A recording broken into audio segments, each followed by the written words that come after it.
second gear is the most iconic Luffy transformation. Cause I think because of certain recent One Piece developments, okay, we get it, people forgot how epic second gear really was. Like, Luffy's stance alone is like... Let me start at the beginning with the...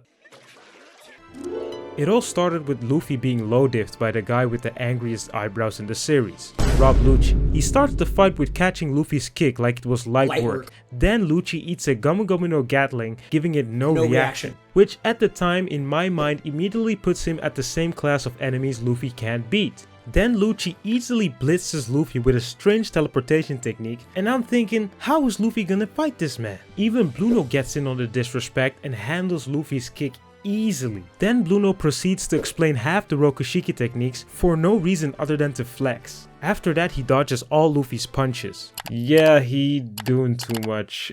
Even Zoro gets easily taken care of with his finger pistols right here. That did result in the funniest line in the dub. It turns out there are some things more deadly than bullets. Man, who okayed this line? This is so bad.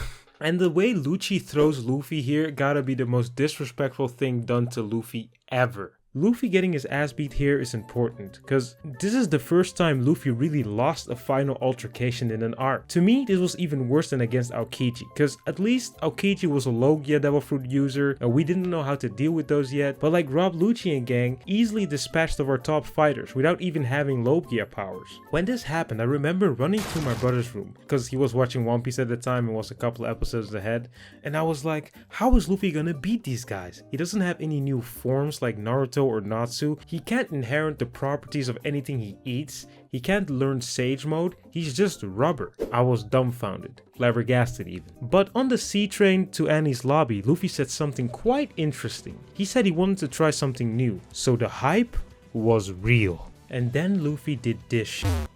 Oh, Luffy is a fraud. But imagine my surprise when the first matchup came around. Luffy versus Bluno. The fight starts off with the first punch, a Gomu Gomu no rifle. That punch hit Bluno so hard it had him like... Ooh. Okay, it's got a little kick. Oh!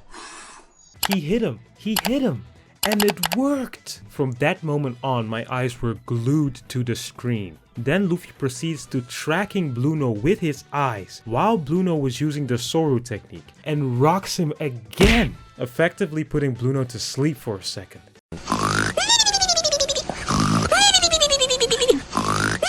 Then Bluno started leaning forward with his controller and started flexing his 6 powers mastery, using Shave, Moonwalk and Tempest Kicks. And I can't lie, he kinda had Luffy on the ropes for a while. And I'm watching this and thinking, shouldn't Sanji be second to none in kicks? Like, if this CP9 mini-boss could pull it off, imagine what Sanji could do if he actually trained instead of being the literal definition of scaring the hoes. Yes, Sanji slander in every video from now on. And when I was watching this for the first time, I kinda got worried, cause Bluno was not letting up, hitting Luffy with his best techniques like Iron Body Cartwheel. And you know, this video might have been titled differently if Bluno cut Luffy's legs off right after he used his Devil Fruit. Honestly, what would Luffy have done? Or instead of doing the revolving door BS, I would have hit Luffy with the dual finger pistol to the eyes. So after Luffy dodged Bluno's Tempest Kick, there was something different about Luffy. I could see it in his eyes. And Bluno, we all know, is a post-Wano Nami victim, but at this point in the story, he was keeping up with Luffy. Dodging with a cartwheel, using Shave and Moonwalk back to back, trying to finger Luffy from behind, using Shave again, followed by Iron Body. I was starting to respect this guy. And the animators for giving us a fight that wasn't completely booty cheeks. Don't lie to me, you thought the same. After that, Luffy had a really cool moment where he redirected Bluno's Tempest Kick with his foot. Come on Luffy, cook him! Even Bluno had to glaze Luffy after he saw that. Then Luffy has a small speech about wanting to protect his friends, which got me all hyped up. Tell him Luffy! This music though! And while the best OST in One Piece history started playing, Luffy says the magic words. And Bluno had no idea what this meant though, so he's trying to discredit Luffy, talking about, have you hit your head? This is nonsense. Ho ho ho, I'm Bluno. And all I gotta say is that CP9 money must be good, cause me personally would have doored my oddly shaped body out of there the moment I saw Luffy power up. Bluno must have been hypnotized by the bag or just getting high off that delusium, cause he hasn't landed a single clean hit on Luffy this entire fight, yet he still thinks he can win it. Then Luffy hits us with another pose we haven't seen before, aiming right at Bluno. There's where Bluno says his famous last words. Are you stopping to aim? That only gives me more time to dodge. Let's see how good your aim is then. Then Luffy displays one of the fastest looking speed feats in anime, and he interrupts Bluno's shave technique with a jet pistol. You don't understand. You don't understand. The amount of force this punch has, the sound alone. For example, the sound of Luffy's punch usually is this. And the first jet pistol sounds like...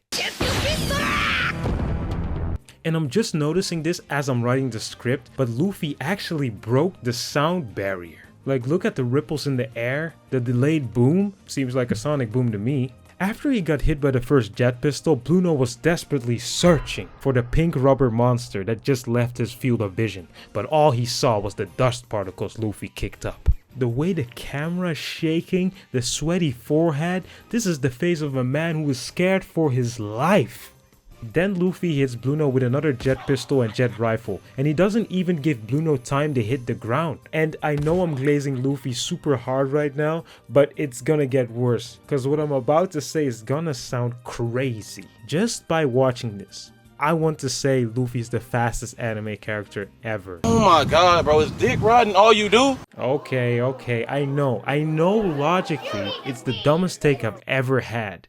The sound barrier is not even that fast by anime standards. But look at how Bluno is searching for not even an after image. I think it's cause the animators really did a good job of selling the speed of Luffy. Like, they oversold it even. The first time I saw a jet pistol, I thought he punched the air so hard he sent it as a projectile. And all of this is especially hype because at the beginning of the arc, we got to see all the CP9 members ranked by strength, and Bluno was top 4, which made Luffy bullying him more impressive. Then Luffy uses the jet stomp, jet spear, and the bag-breaking jet missile. And whatever the jet missile is, I need that move to return. Look at the damage it did. After that, Luffy moves so fast we don't even get to see him. So understandably so, Bluno ran away in his Door dimension. And Bluno is all tired now, so he's thinking, wait a minute, this kinda looks like... I just love my dog. Nigga, my brother told me how to taste the bag. Get right in the field.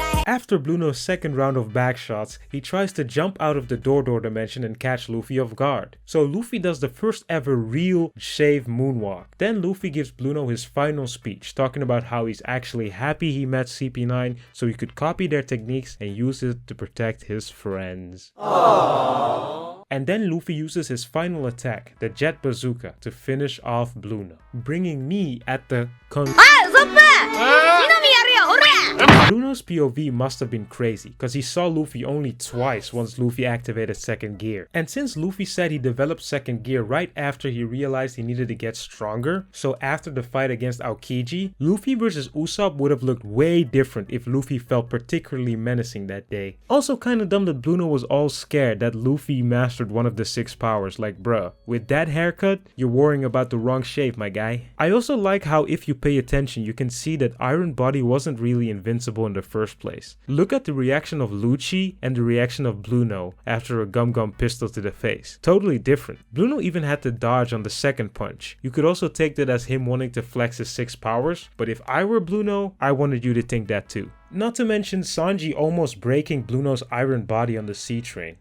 All in all, I think Bluno vs Luffy is one of my favorite fights in One Piece, because of everything that led up to it, the choreography, second gear, how the animators showed speed and sheer impacts, and Luffy giving his little speech at the end. This fight gave me so much fulfillment that I was already satisfied with the arc. Like I was like, Enies Lobby is already a 10 out of 10. For me personally, this whole altercation is top 5 Luffy moments.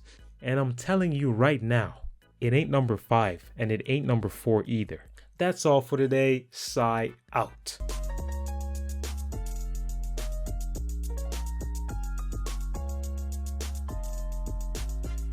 It's the better than Gear 5th and probably Luffy's most iconic form forever. Luffy even uses the second gear pose while fighting in Gear 5th. Okay, bye!